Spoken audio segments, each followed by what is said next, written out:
Muy buenos días, chicos, bienvenidos a nuestro tema de hoy, que se introduce con un hermoso versículo expresado por el salmista David.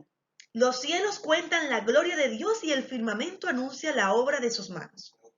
Me imagino a David expresando este hermoso verso, mirando desde su palacio, quizás desde su balcón, observaba el movimiento de las nubes, haciendo formas, cubriendo al sol, quizás en la noche mirando las estrellas. Bueno, eh, y se sintió agradecido, se sintió realmente que Dios estaba presente, por eso expresó estas hermosas frases.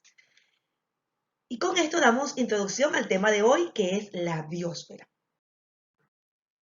¿Qué es la biosfera?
¿Qué es la biosfera? La biosfera es conocida como la capa de la vida. Recuerden ustedes que estos términos tienen origen griego y se compone de dos palabras o dos vocablos, bio, que significa vida, y esfera, que es un globo, ¿ok? Entonces, es la esfera de la vida o la capa de la vida. Entonces, en la biosfera sucede el intercambio de materia y energía. ¿A qué me refiero con esto? Los seres vivos transforman la energía que reciben y la convierten en materia. Recuerden ustedes que nuestra principal fuente de energía es el sol. Y aunque los seres humanos no tomamos el sol como un vaso de agua, recibimos esta energía de las plantas y de otros seres vivos, como los animales, porque somos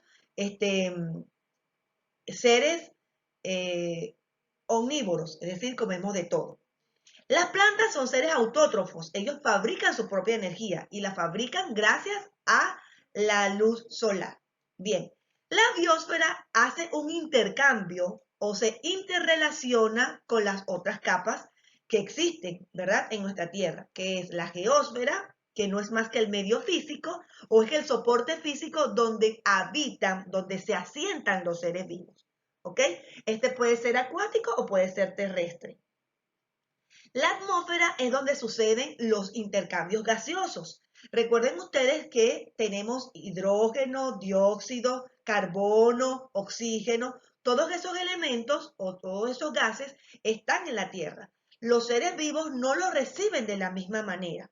Por ejemplo, los seres humanos recibimos oxígeno, pero el oxígeno se da gracias a la transformación fotosintética o transpiratoria que hacen las plantas, ¿verdad? El proceso fotosintético que hacen las plantas. Y ellas nos producen, ellas se toman el dióxido de carbono y nos dan a nosotros el oxígeno. También en la atmósfera se hace la regulación del clima, es decir, las lluvias, la humedad, la sequía, todo esto, las altas y bajas temperaturas, se generan en la atmósfera gracias al intercambio de gases. Por último, tenemos la hidrósfera, que es el espacio de agua donde se desarrollan los procesos vitales. Todo ser vivo, todo, sea unicelular o pluricelular, sea planta, sea animal, ¿verdad? Sea incluso bacteria, sea virus, sea protozoario, necesita del agua. El agua es el único o es uno de los elementos que desarrollan los procesos vitales. Nacer, crecer, desarrollarse, reproducirse y morir, ¿verdad? Y también nutrirse, relacionarse y reproducirse, gracias al agua. Entonces, la biosfera realiza un intercambio con el resto de las capas, como la geósfera, la atmósfera y la hidrósfera. Un dato curioso, la Real Academia Española permite o valida que por ser estas palabras esdrújulas tengan el acento en la antepenúltima sílaba, pero también puede ser una palabra grave y obtener la mayor fuerza de voz en la penúltima sílaba. Entonces podemos decir geósfera o podemos decir geósfera o geosfera, incluso podemos decirlo así de esa manera. Dato curioso. Bien, chicos, entonces vamos a hablar sobre el ecosistema. El ecosistema es la unidad funcional de la biosfera. Así como en el ser humano existe la unidad funcional llamada célula, en la biosfera está el ecosistema como la unidad funcional. El ecosistema es estudiado por una ciencia llamada ecología, que es una subdivisión de la biología. ¿Ok? Entonces, el ecosistema está conformado por dos elementos, el biotopo y la biocenosis. El biotopo son los elementos abióticos y la biocenosis son el proceso o el intercambio o la interrelación entre las diferentes especies. ¿Ok? Dentro del biotopo tenemos el medio y los factores ambientales. Y dentro de la biocenosis tenemos la población y el hábitat. Bien, vamos con el medio. El medio puede ser terrestre y acuático. Y incluso algunos han considerado el medio aéreo, sí, el medio aéreo. Pero las aves, aunque revolotean en el cielo, necesitan de un lugar donde asentarse. Y a eso le llamamos el medio terrestre. Los factores ambientales son la luz, el agua y la temperatura. Antes de pasar a esto, quería mencionar que en el medio se desarrollan los intercambios de energía, ¿verdad? Es decir, en materia, la energía se convierte en materia. Aquí viven y se desplazan los seres vivos, viven y se desplazan. en el medio terrestre y acuático. Ahora sí, factores ambientales. Tenemos la luz. Recibimos la luz a través de la principal fuente de energía llamada sol. Nosotros los seres vivos o los seres humanos no nos tomamos el sol como un vaso de agua. Nos tomamos el sol gracias a la transformación de energía que sucede con las plantas. ¿Ok?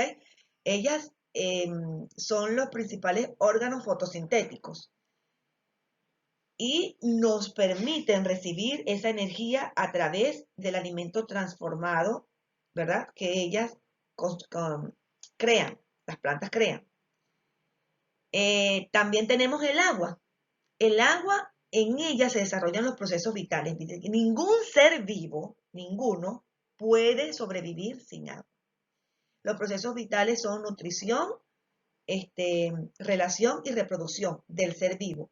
Pero los procesos vitales de un organismo, ¿verdad? Es nacer, crecer, desarrollar. O sea, ese es el ciclo vital. Nacer, crecer, desarrollarse y morir. Eso sucede gracias a este elemento, este factor ambiental que también se conoce como factor limitante, el agua. Y por último tenemos la temperatura. La temperatura es la que condiciona el clima de los diferentes biomas, ¿verdad? La nubosidad, la humedad y todo esto son factores propios de la temperatura. Bien, tenemos entonces, si nosotros nos damos cuenta, un ejemplo que les voy a poner acá, la temperatura que existe en la tundra y la temperatura que existe en el desierto determina también el tipo de animal o ser vivo que se desarrolla allí. Un caso muy específico es el pingüino. El pingüino es un ave cuya piel está cubierta de plumas. Estas plumas son impermeables y son impermeables gracias a una capa de grasa que tienen. Los pingüinos no pueden vivir en el desierto. ¿Por qué? Porque su capa de grasa es tan gruesa que se acalorarían y se sofocarían, ¿verdad? Lo mismo sucedería con un animal del desierto si lo llevamos a la tundra, no podría sobrevivir porque su capa de piel, su piel, no está cubierta de la manera adecuada para sobrevivir a temperaturas tan bajas como la tundra y la taiga. Bien, continuamos con la población. En la biocenosis, como les decía, es la relación o el intercambio que sucede entre los seres vivos en un espacio específico. Entonces, cuando las especies habitan en un espacio de tierra o de agua específico, a eso se le llama población. Es decir, es el intercambio de diferentes especies en un lugar específico, un lugar geográfico específico. ¿Qué conocemos como hábitat? El hábitat es el espacio físico, nada más eso. Es el espacio físico donde habitan los seres vivos. Bien, chicos, hasta aquí hemos llegado. Vamos a poner a prueba nuestros conocimientos y nos vemos en una próxima oportunidad. Bye.